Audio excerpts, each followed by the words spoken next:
See, they come up with sound bites. They always have sound bites. And one of the things is that JD and I are weird. That guy is so straight. JD is he's doing a great job, smart, top student, great guy. And he's not weird, and I'm not weird. I mean, we're a lot of things. We're not weird, I will tell you. But that guy is weird, don't you think?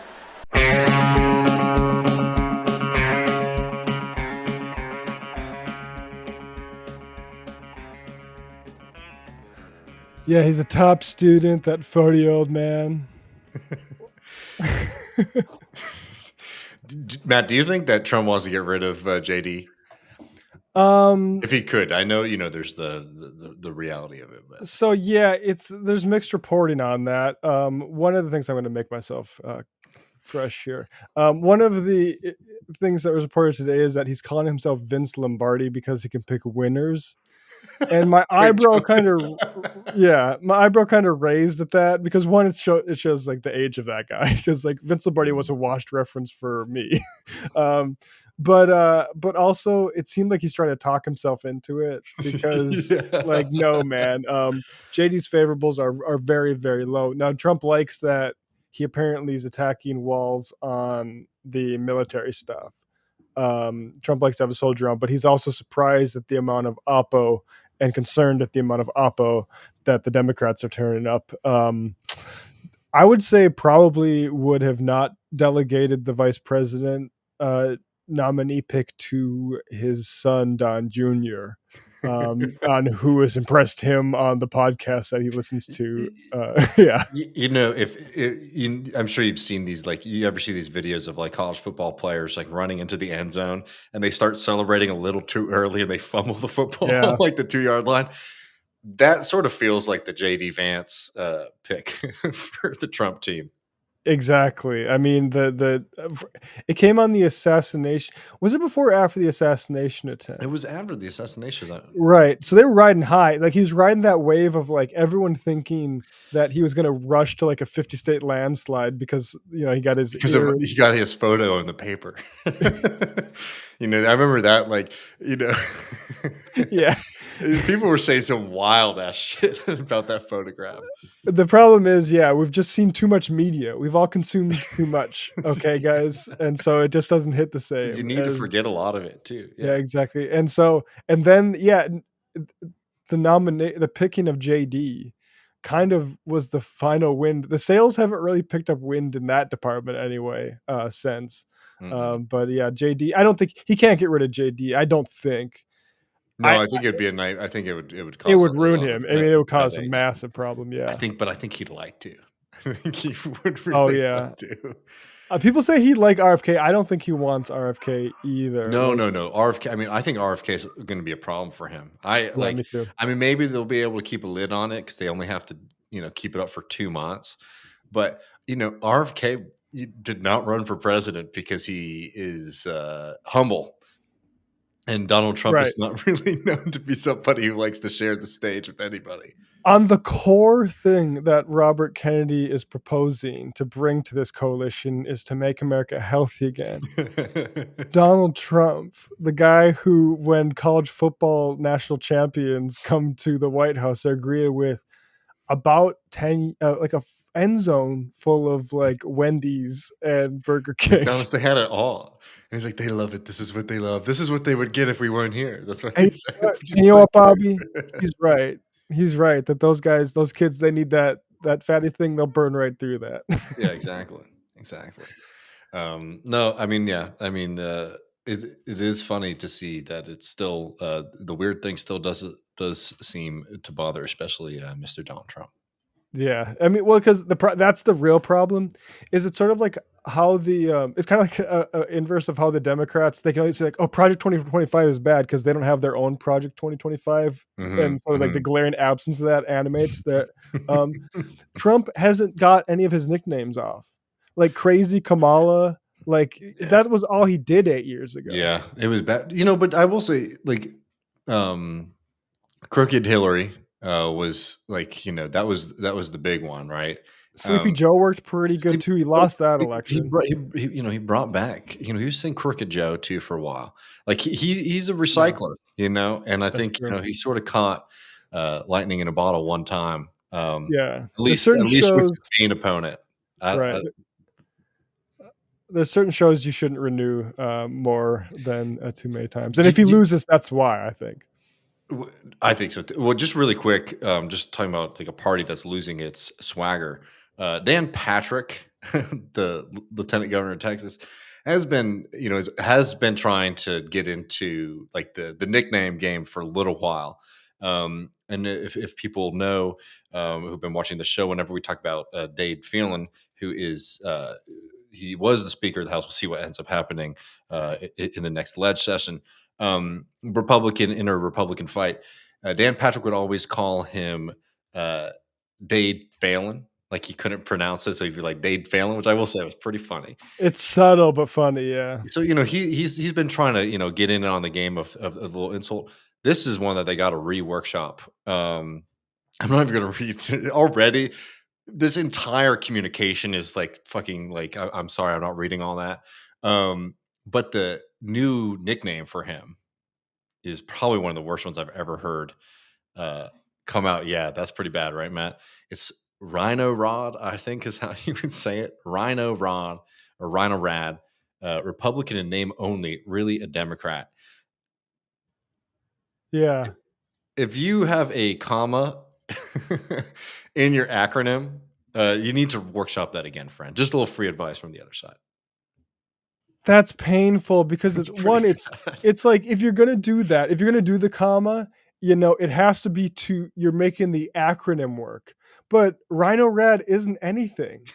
Like, and furthermore, it's redundant. Like, is it like you think it's like Nimrod or something like that? Like it's like I don't know. That is a stretch, but I mean, it could be like that's you're fucking washed if you think getting Nimrod in there.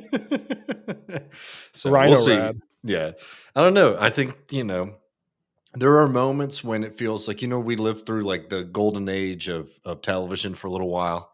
We lived through some really great, some really, really great years for movies. Even. I feel like we lived through a decent period of political insults from the right, and I think they might be sort of running out of steam. I hope they. Yeah, I know. I don't. Who's going to do it after Trump? Like, not going to be Dan Patrick. I'll tell you that. I mean, Trump might just lose this one and then just run every one for the next 4 so forever. Yeah, and they'll have to create a new party for him. Right, it would just be like the Donald Trump, but like the votes don't count. It's just like it's like what's the story about his dad? They had like the phone.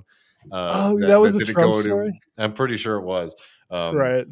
They do that. They have like a political party for Trump to be like the nominee of every cycle, but it's not actually on the ballot. He gets to have his big rallies. Maybe they'll figure something like that out. That is, one use of AILLO is as like sort of like AI companions for aging plutocrats that you can sort of like cordon off. Okay, Dianne Feinstein, go talk, go make some calls. Yeah.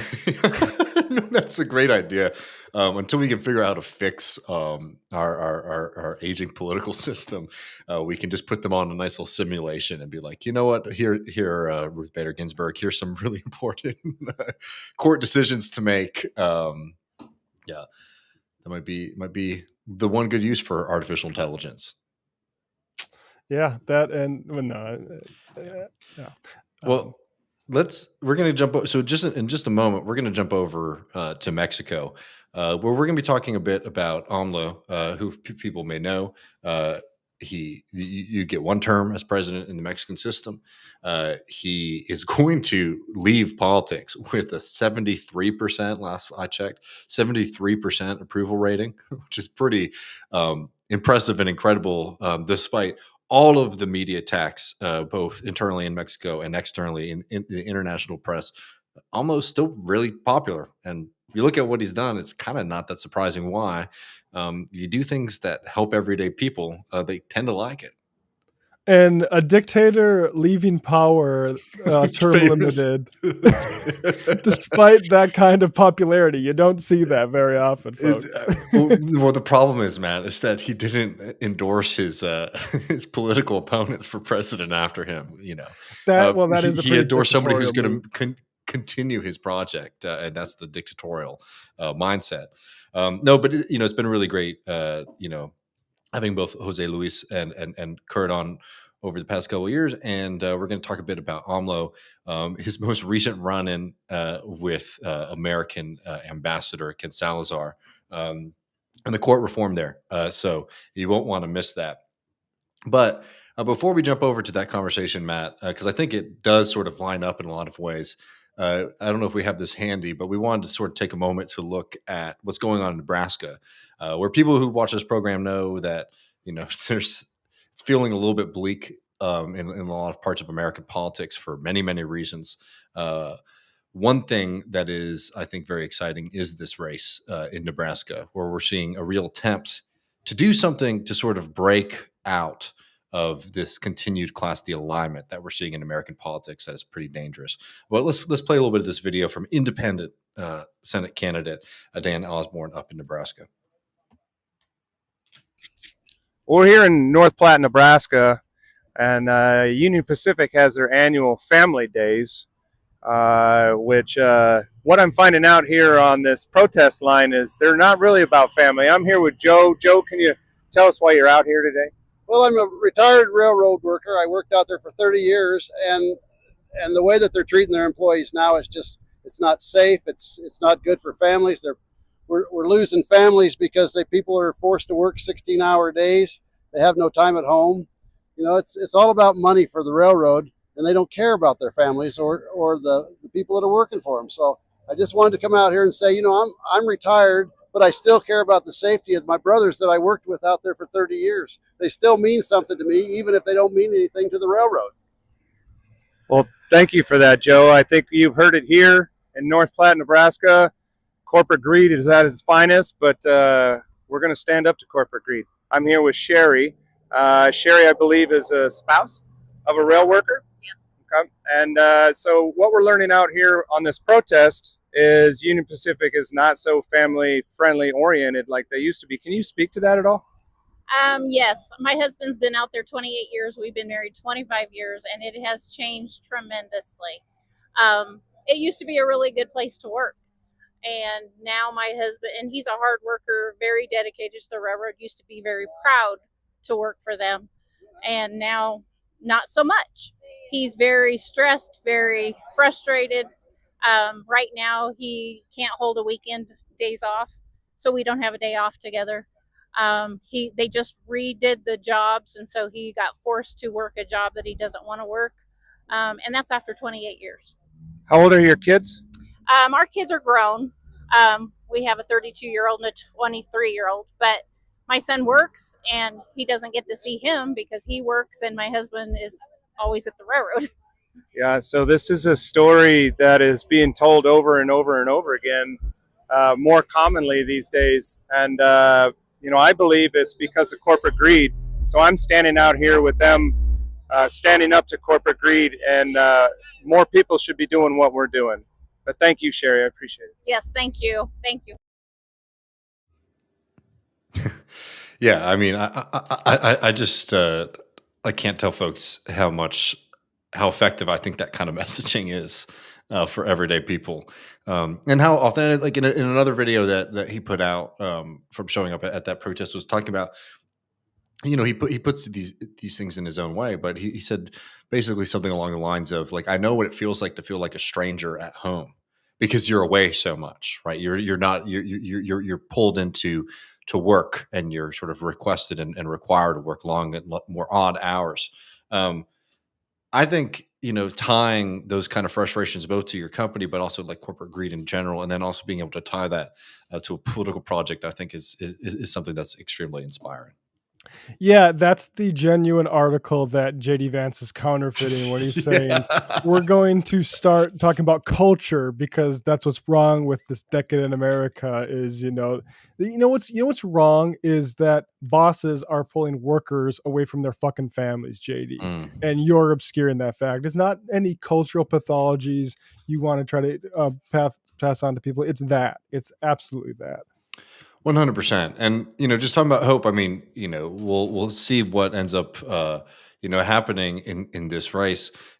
We just got an extremely encouraging poll from Survey USA that came out. I think this was from later in August that showed the race being 39 to 38%.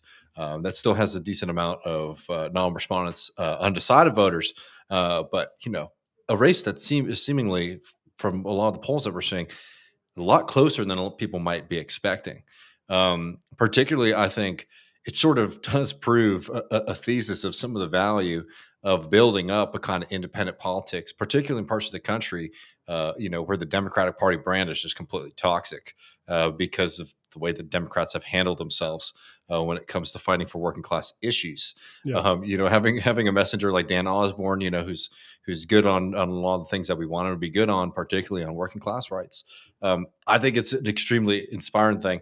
And hell, if anything, if it makes Republicans need to spend more money that's helpful too. Absolutely. I mean, but yeah, what a great, I mean, I'll be super psyched. It's something genuinely, a guy you can genuinely like full-throatedly endorse, because what a great example that would show for anybody else that from this sort of person who's like actually has those concerns of how much you have to work and how much you have to see your family. Like yeah 100%. I think that's right. Again, this is somebody who comes from a huge background, was at Kellogg's, was part of that huge and incredible thing that we were covering on this program, which was all of these really inspiring working class movements and strikes across parts of the country that a lot of folks forget about. So there's a lot to be excited about here, and people should definitely, if you haven't been following the race, should definitely be clued in. If you're in Nebraska, definitely check out the campaign. I'm sure they could definitely use some donations from folks as well. But we'll keep our eye out on Nebraska as this keeps moving. It really is, I think, one of the more exciting opportunities to see how a different kind of politics can fare in this country. But yeah, should we jump over to? We're going to jump over to our conversation with Kurth and Jose Luis. Yeah, and I think we mentioned in this, unless that was off mic, but AMLO going from gas station to gas station with his YouTube channel, which is kind of this is part of doing politics, and where you show up, previously, like we're seeing a generation where politicians go to nice dinners and squeeze hands or Cape Cod mansions and be like, who can sign some checks. This is we need to reward this and encourage this going forward. At least David and I as media people. So yeah. And learn from it. So yeah, enjoy our conversation on Mexico here and some of the lessons as well from that. Don't forget, join us in the postgame, patreon.com/leftreckoning to get access to that, where Matt and I are going to be taking a safari into the minds of some very sick individuals, Zionists. Yeah, two nice Jewish boys, I guess, is the oh god. Well, you won't want to miss that. We'll also be taking y'all's questions, and we have some more media stuff there. So patreon.com/leftreckoning to get the post game. But without further ado, let's hear from Kurth and Jose Luis.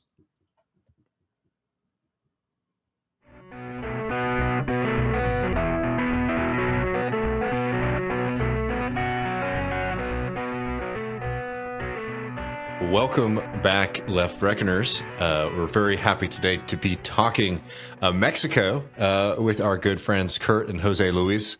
We're going to be talking a bit about AMLO and what's going on with the end of his term and this judicial fight. But before we get into it, if y'all would like to just introduce yourselves briefly to the audience here, We can start with you, Jose Luis. Oh, sure. Yeah. My name is José Luis Granados Ceja. I'm a journalist working here in Mexico City, originally from the capital of Mexico, but I've lived all over the place in the United States and Canada and Ecuador and elsewhere.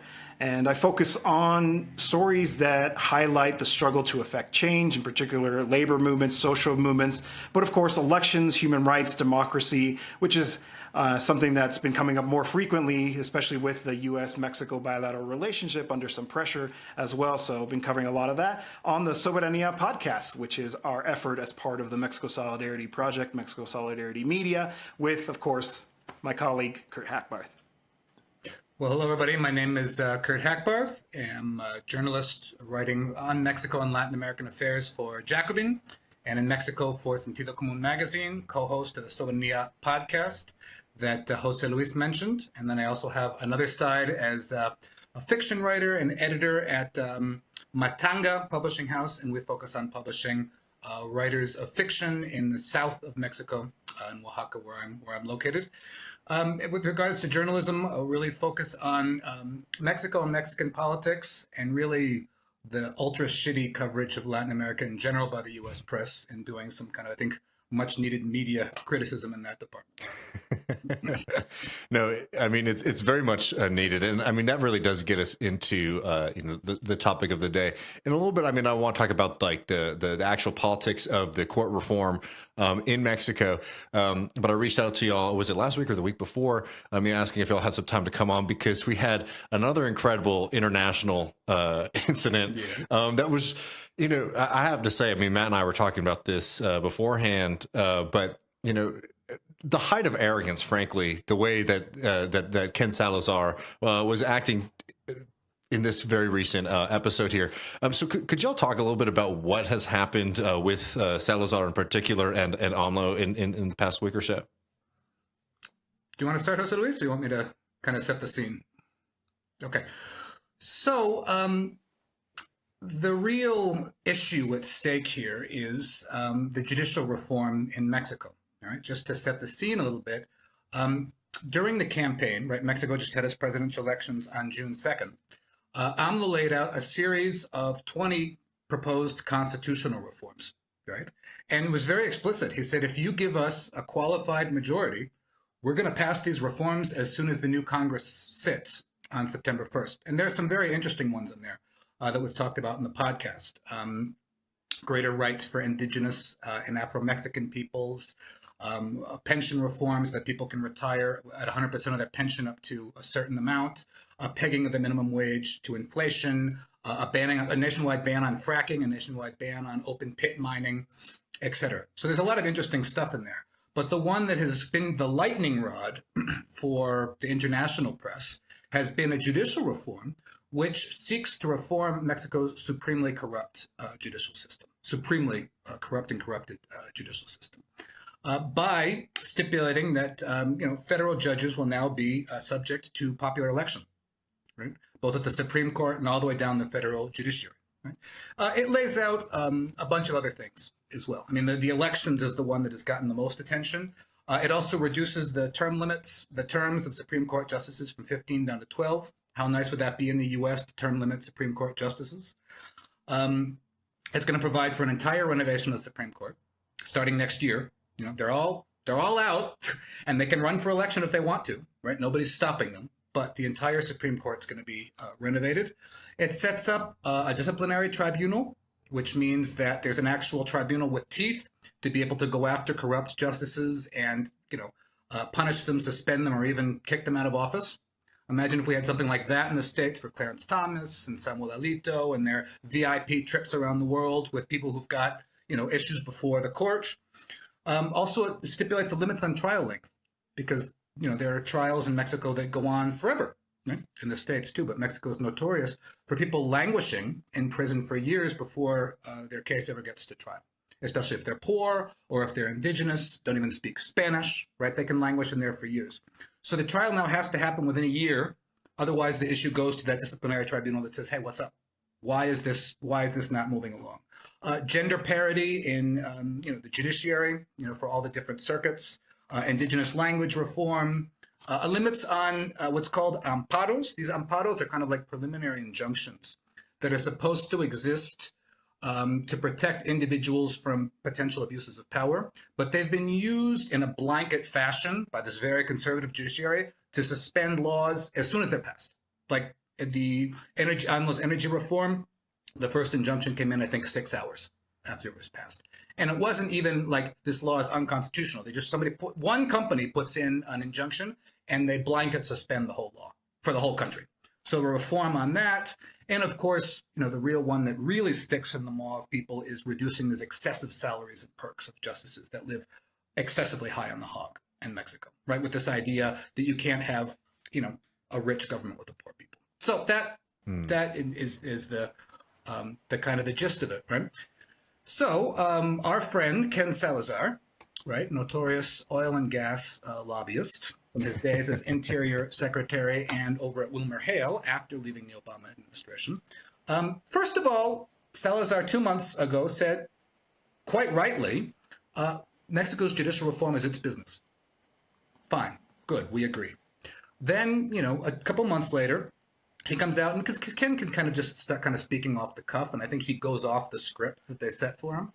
And so he's like, oh, the judicial reform sounds cool. In my state of Colorado, where I was, attorney general, we have retention elections for judges, right? Judges are appointed by a commission and the governor, but then there's a retention election after a certain amount of time to see if,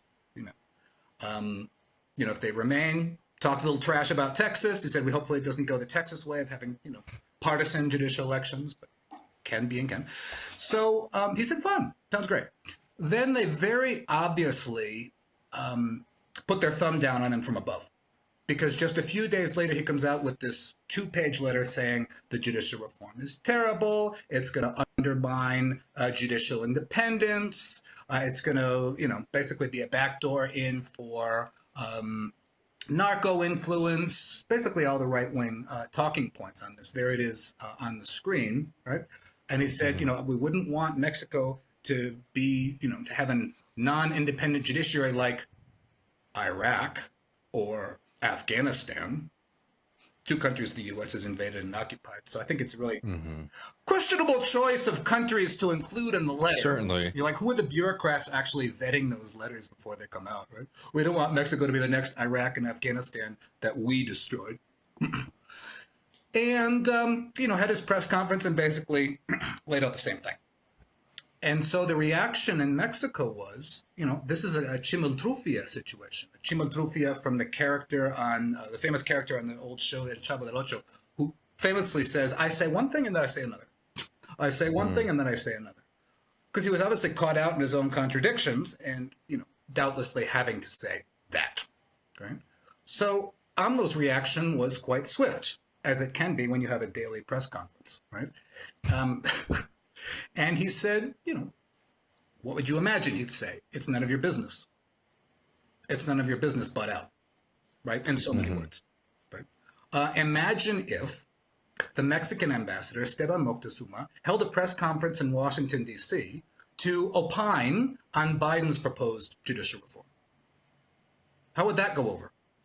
I mean, it's extremely it's extremely like arrogant thing, and I think most people actually do understand just how absurd it is to have somebody doing that. But it's also something that we should notice, coming from somebody with connections with the Biden administration, right? And I think most people would understand how absurd it is for an ambassador to be doing that in the first place. We couldn't imagine somebody doing that to the U.S., or at least they would probably be laughed at, right? Meanwhile, we get pieces like this in the Washington Post that says Mexico's rule of law is endangered. The United States' right to weigh in.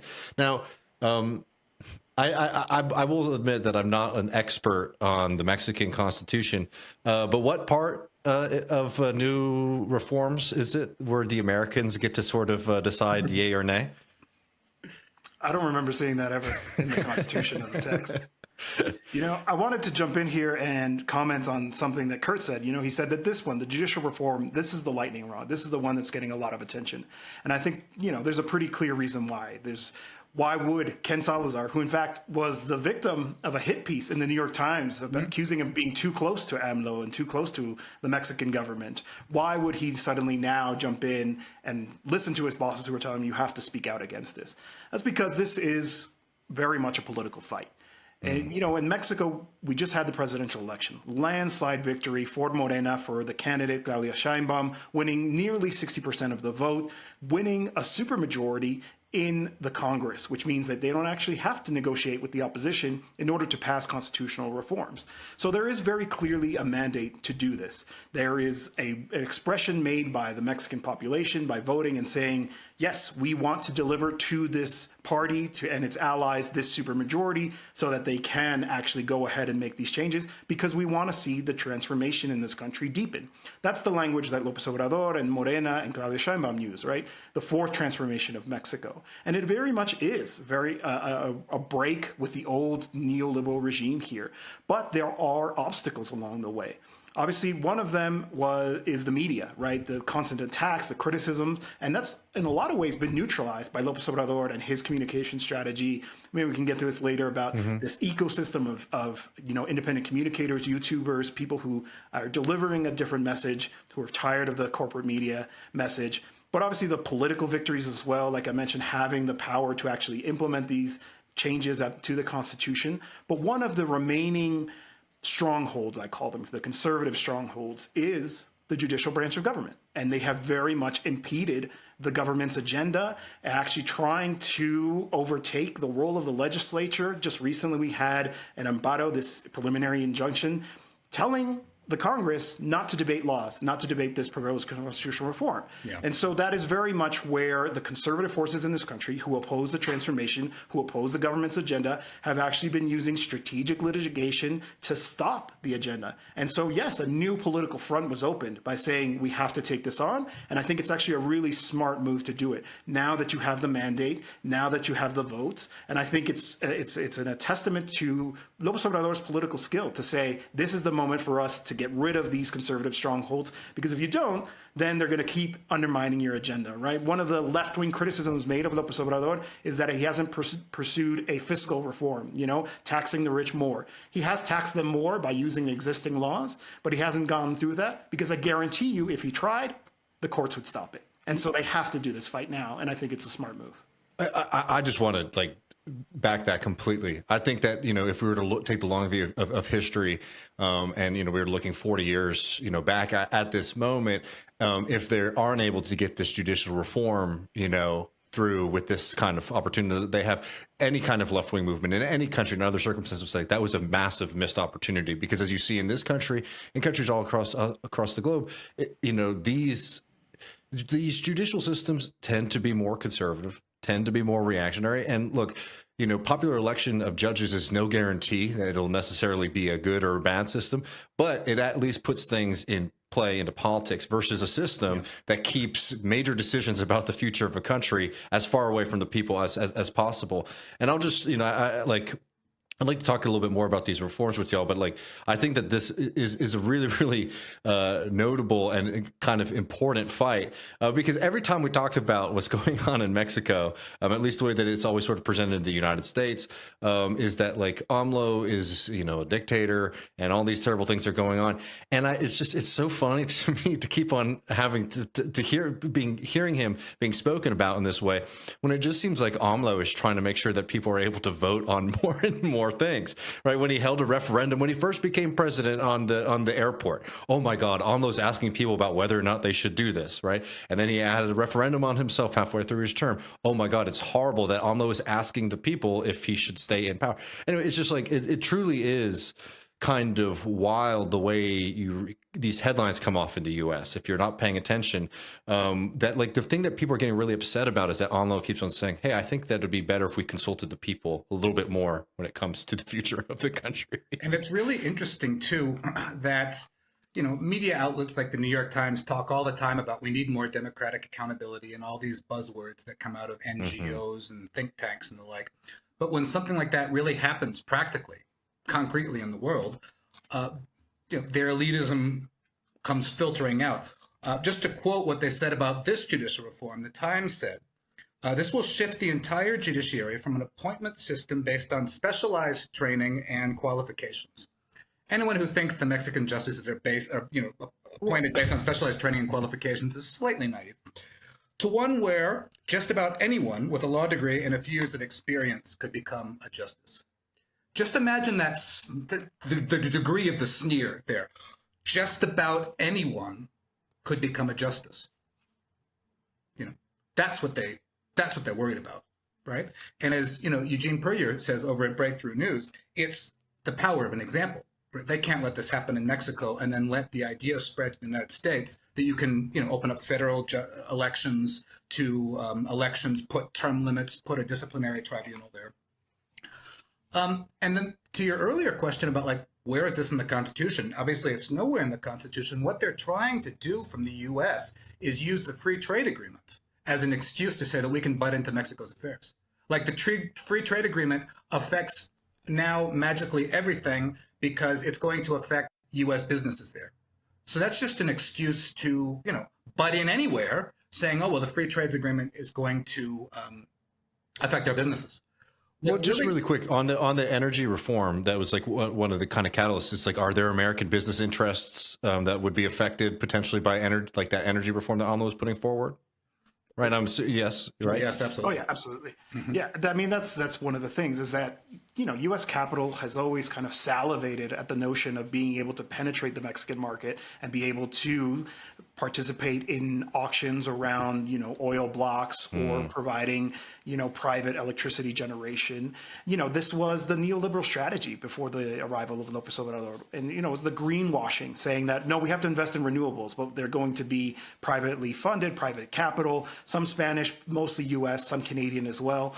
And, López Obrador said, no, this is a the important industry. We need to keep prices low, not just for consumers, but of course, yes, for consumers, but also industry, right? So that we can develop the productive forces in this country, et cetera, et cetera. And so we're going to have a national electricity industry do it. And they went through one way and it was blocked. They went through another way and it was blocked. And specifically one of the ones that actually just required a simple majority, which was seeking to kind of bring back the electricity generation under public control, was stopped deliberately by the Supreme Court of Mexico under the grounds that it actually affected fair competition. Right? These are the legacies of the neoliberal era that actually kind of encoded the need to have access to, private capital into the energy industry as well. So that's why there has to be this kind of pushback to be able to actually pursue this in the interest of the nation, right? And for example, the oil industry.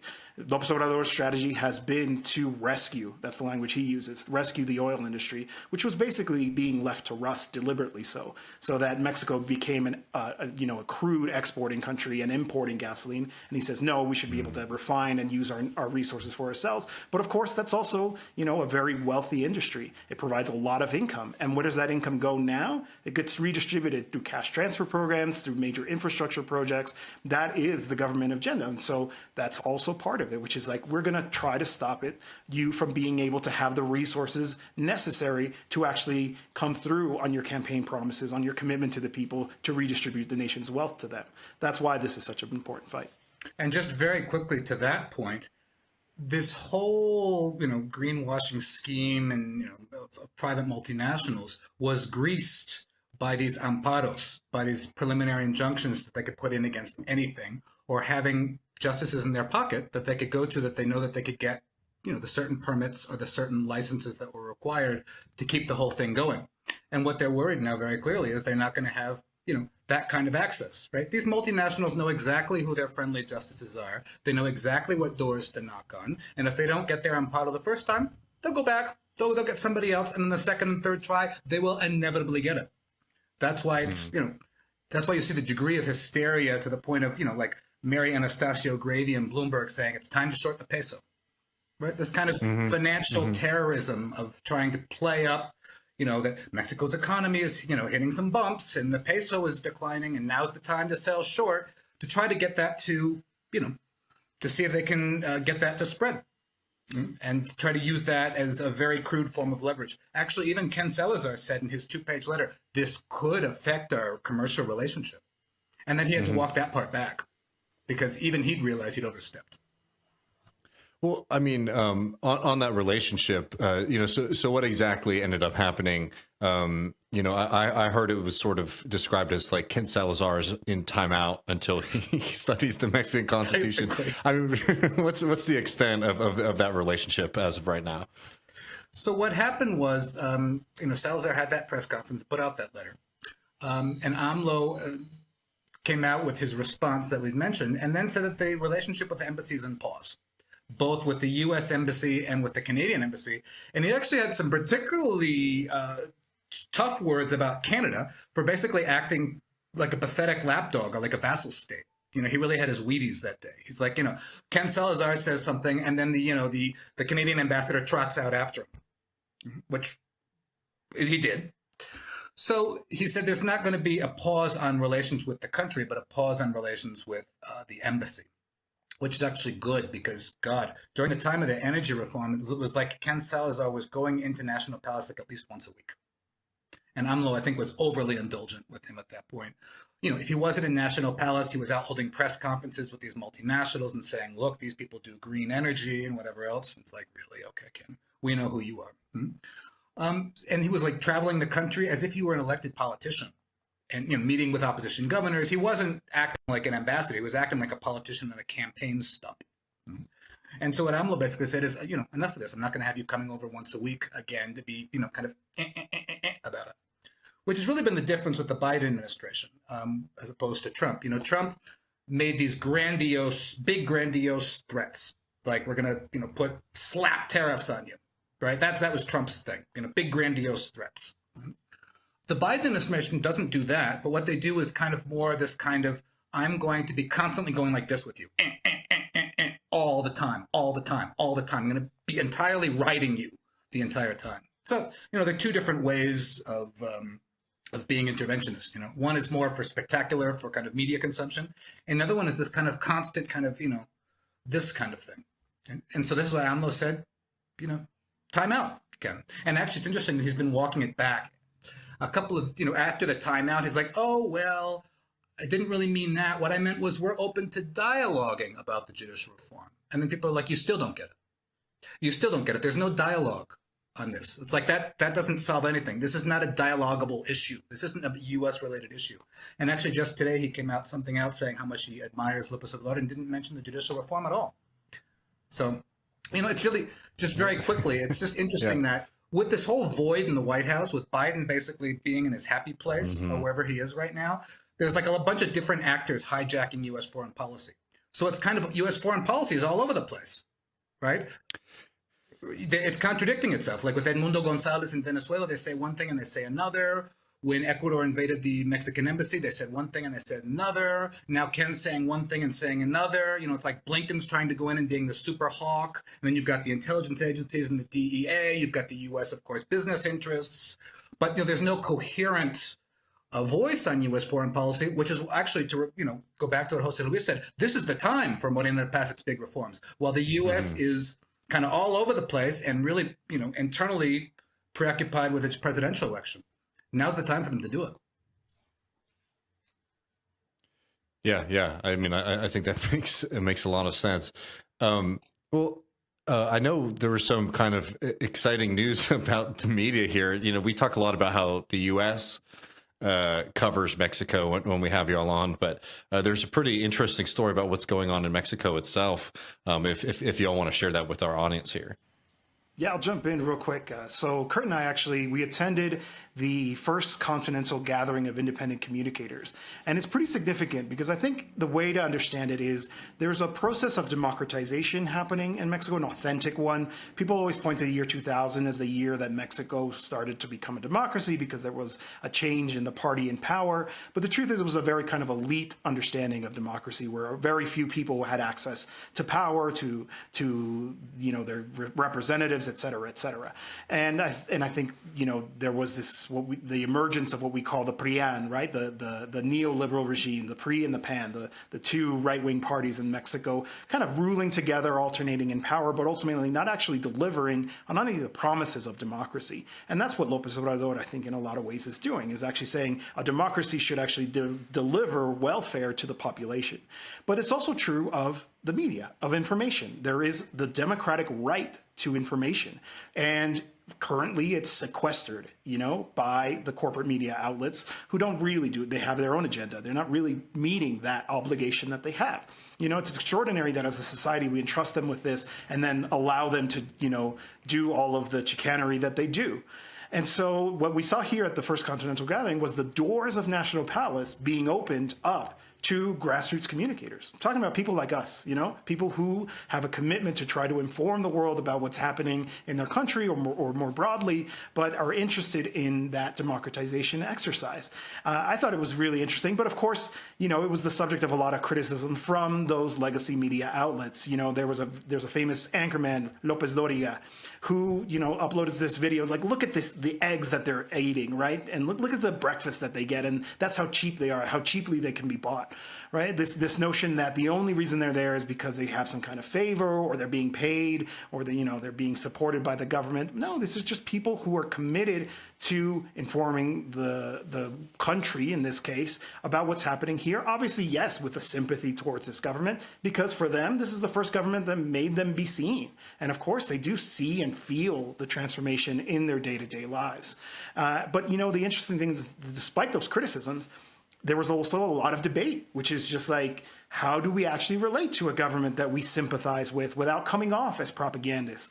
So, this idea that they tried to convince people that these are just propagandists, they're just there to clap, they're being bought off by cheap meals, runs in contrast to the reality on the ground of people who have a very sincere commitment to that. And you see it everywhere. And I'll let Kurth elaborate on this, but he made a really good point, which is that it's kind of like, those countries that made the shift to cell phones because there was just very poor infrastructure. There's an incredible grassroots information ecosystem in Mexico where people have these alternatives. The social media has played a really key role in helping distribute a different point of view and a view that isn't aligned with the corporate interests, right? As a final example, there's basically two major stations here, Televisa and TV Azteca. TV Azteca is owned by a gentleman named Ricardo Salinas Pliego, who is kind of, a far-right libertarian, thinks, less state the better, but obviously, cozies up to really reactionary interests. And every time that he has some kind of beef with the government, the most, visible one was he's being asked to basically pay all his back taxes that the previous regime allowed him to get away with not paying. And so every time this comes up, every time there's a case before the courts, he sends his attack dogs on his station that he also owns, TV Azteca, to criticize the government. And that's how media works in this country. It's all aligned with the corporate interests. And so the fact that there is this alternative and it has been so embraced, even López Obrador's morning press conferences, we're talking about millions of views. He's one of the most popular YouTubers in Spanish because of the amount of people, the way that they engage with this. And it's a product of that. It's a product of the population saying, we have a right to this information and we're going to generate it if the corporate media is not going to give it to us. Yeah, I think that's a really important point. AMLO hosted this Congress in the National Palace because he's really the YouTuber in chief. Right? That's where he got to where he was because of what he calls kind of the blessed social media. We were remembering, just during the Congress and before, that after the 2006 electoral fraud, right, before when Facebook was just getting started, Twitter was barely, presence, YouTube wasn't what it was today, right? They could get away with a lot of stuff that they couldn't, it would be harder now, not impossible, but harder. After the 2006 presidential election, AMLO was effectively banned from Mexican television, from that duopoly. You couldn't see AMLO anywhere on TV, right? So, because of this total blackout of AMLO and progressive voices on television and the corporate media, it's like the metaphor I was saying. If you don't have this, landline infrastructure, some countries jumped more quickly to cell phones, right? And, so Mexico very early on started creating a really interesting ecosystem of alternative media and YouTubers. So we're talking about things like Radio AMLO, kind of an AMLO-influenced radio station, online radio station like 15 years ago, TV AMLO, right? And then a series of other programs, started using the social media as it developed. Just before this 2018, when AMLO was, finally elected or allowed to win, it was really interesting that one of the big topics back then, 2017 or so, were the constant increases in gas prices, being perpetrated by Enrique Peña Nieto and the pre-government at the time, right? kind of the neoliberal IMF idea of increasing the gas tax, increasing regressive taxes instead of going after the wealthy. So what AMLO would do is he started picking up his frequency. He was putting on a video a day. He'd be traveling around the country. He'd stop at a gas station and say, look at the gas price today. He'd put the video up and put a comment on it. So you'd see AMLO becoming this like proto-YouTuber of like putting up constant videos from gas stations wherever he was going, right? And that actually inspired people like, El Chapucero and other the YouTubers now that have hundreds of thousands, of views per episode, saying, oh, wow, kind of having daily or multiple daily videos can really become a thing, right? There was another big AMLO video in 2018 when they were accusing him of being in Russia's pocket. This whole during Russiagate, they tried to do a Russiagate down here. And he's like, I'm over in the port of Veracruz waiting for the Russian submarine to show up and shower me with gold. My name is Andreas Manuelovich. And just by making fun of it, he neutralized the issue. He neutralized the Russiagate issue. Obviously, the Mexican public is pretty smart and they're not as susceptible to Russia baiting. But that one video did it. It neutralized that issue completely. So it's really interesting how, the YouTubers and the independent media here is a pretty strong thing. There were 300 of us at that Congress and other people attending virtually. There was a contingent from Ecuador. There were people from Argentina, some others from the States, right?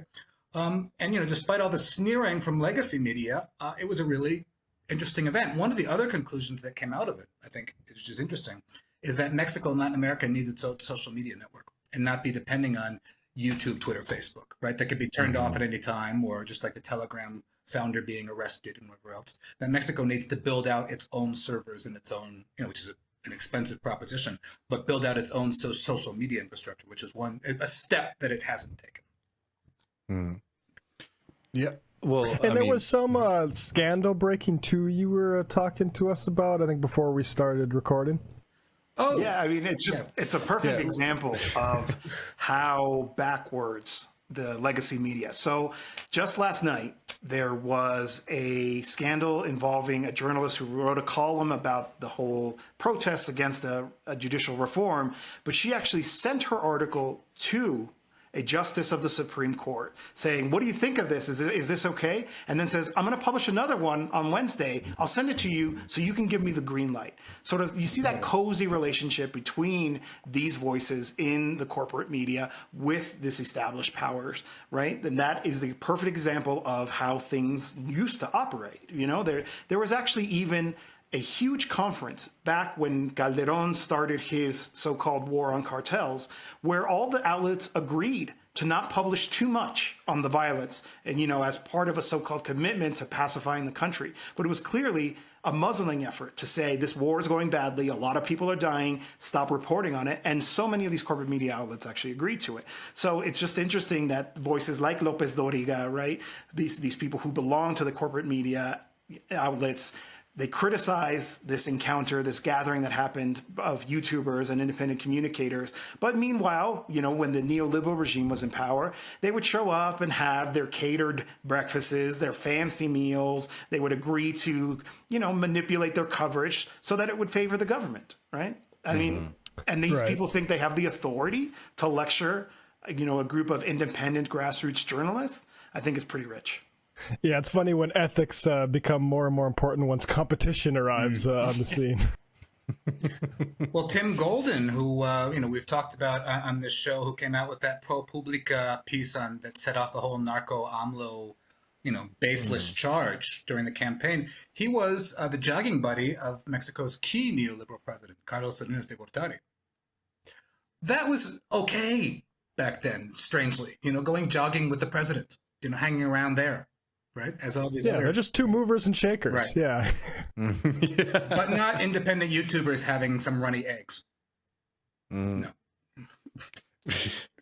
No, I mean, I have to say it is pretty rich. It's a little bit of a bad faith accusation, I will say, frankly. Before we let y'all go, I'm sure we'll have y'all back on after Claudia's inauguration. We only have about 2 minutes left, but I want to give both of y'all a chance to give it a minute or so. I mean, this tenure, AMLO being in power has been nothing short of historic for Mexico. It's been a massive shift. It's been fascinating to watch from the States. I want to just give both of y'all an opportunity to sort of, as we're seeing the end of this, AMLO government, or at least his tenure as president, if y'all could just share your thoughts on it, looking backwards now. We were talking about this on the podcast today. We're sitting there Sunday at AMLO's State of the Nation address, which is outside in the Zocalo, Mexico's quintessential public space where so much history has happened. Kind of like the U.S. doesn't have an equivalent of the Zocalo, maybe like the National Mall, but not to that concentrated extent where so much history has passed there.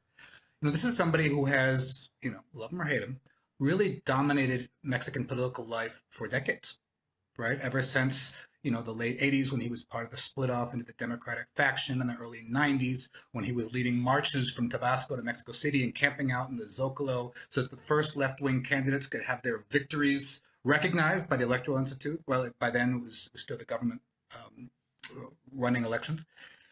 All the way through to being elected as an opposition mayor in 2000, his 3 presidential runs. So, it was an emotional moment on Sunday. There were even people, tearful there. He's leaving office with a 75% approval rating, which, considering the adversarial conditions in which the left is operating in the world now, and having been through a pandemic and, the supply chain crisis and inflation and all that, it's been a lesson, which I tried to lay out in my recent Jacobin, on how the electoral left can win. And I think that's very important, without moving to the center, without having to try to do that, self-sabotaging move to the center. He's always saying no zigzagging, stay with your principles, stay in your lane. And we've talked about what he's accomplished and what's left to do. Honestly about that. So I think that's something we should take away from the international left, how the international left can win in adverse circumstances with very hostile media. And going in this situation where the state had been left basically in ruins, by 30 years of neoliberalism, the state couldn't even act really well, like in a very practical sense of doing things. So how do you resurrect, a state in a very moribund workers movement where most of the unions were captured and were employers' unions? So certainly not in the most ideal conditions. So there's a lot to learn there, I think. I think he's a larger than life figure, and he's going to leave undoubtedly a big gap on the national scene. I think the opposition might end up missing him more because it was very easy for them to go after him. And he leaves an incredible legacy, right? I think he set a very high bar. I think in particular, his role in actually being the agent that succeeded in being able to get the neoliberal regime out of power will stand the test of time. And in handing over power, which I always thought was going to be quite challenging considering just the larger than life personality that he is, the political animal that he is. But I feel good about it, right? There is a candidate, now a president-elect, who was the left-wing candidate internally, right? Was obviously the left-wing candidate in the race, and now has to carry through what she calls the second floor, or the deepening of the transformation. And I think there's a lot of really good signs in terms of how that's going to go. I think it actually is going to represent a deepening. I always make the comparison to Ecuador, where they made a mistake in picking Lenin Moreno as the successor to Rafael Correa, and look how high of a cost that came. And I think in Mexico, we're going to avoid that mistake. And I want to close actually by citing what Fernandez Noroña, who's kind of a firebrand politician. He's now the president of the Senate, right? A figure like him comes from the social movement. There's a famous picture of him being repressed by the police just outside of the Congress. And he said, "Let it be loud and clear. It is the time of the people, and we, the commoners, have decided to take the destiny of the country into our own hands, and so it will be in the years to come." And I feel really good about that. That's the standard now. This is about putting the interests of the working class, the poor, the marginalized, the indigenous peoples, the Afro-Mexicans, they're in command now. And we have to keep putting that pressure on to be able to see it go even further, but I feel very optimistic. And I'm very grateful to López Obrador for his role in getting us to this point. I think very well said. Well, folks, we'll have links below for people to find y'all's work. We both at Soberanía with the Mexico Solidarity Project, links and all that. Kurth and Jose Luis are absolute must follows on Twitter. Keep up with all their work. And thank you all very much for coming and chatting with us, and always giving us a really great perspective on what's happening in Mexico. Thanks for giving the time and space to Mexico. It's really important. Love the show.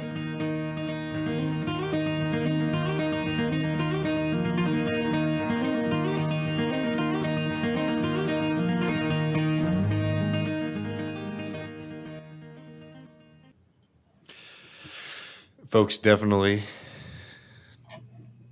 be sure to subscribe to Soberanía. Yeah, you get to hear Kurth sing the title of it at the top of the most recent episode. It's worth it just for that. So yeah. I think I should remix that actually. That would be a good idea. I put a link below for folks to go and do that. Yeah, we got some fun stuff planned in the post game, folks. Israeli podcast in English. It's a bad idea for exactly the reason we're going to find out. Also, from Doom Loop to Boom Loop. That's all I have to say about that.